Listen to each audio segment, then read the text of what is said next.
talk to economists, one thing that they generally all agree on about climate change is that climate change is a market failure.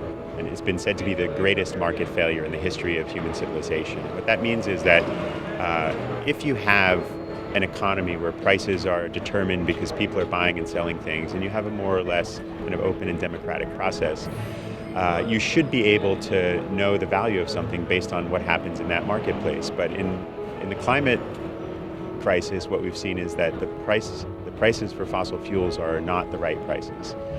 They're artificially low, and we're paying in so many other ways. So there are a lot of things we can do to change that, but if we could establish an economy-wide change in the price and do that in a way that doesn't hurt ordinary people who didn't create the problem, so that the economy doesn't slow down, then we could leverage the entire economy to fix the problem. So the fee and dividend strategy is you put a relatively low fee, $15 per ton of CO2 equivalent emissions, on carbon-emitting fuels at the source, so oil, gas, coal, the mine, the well or the port of entry, and that fee goes up over time by $10 per ton per year.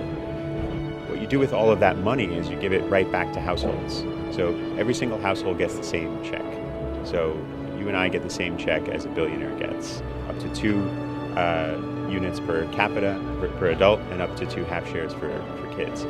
And so that creates a very equitable revenue return. And what it means is that if I'm going to do business in these climate damaging resources, then I'm going to pay the market that I'm doing that business in for the right to do it.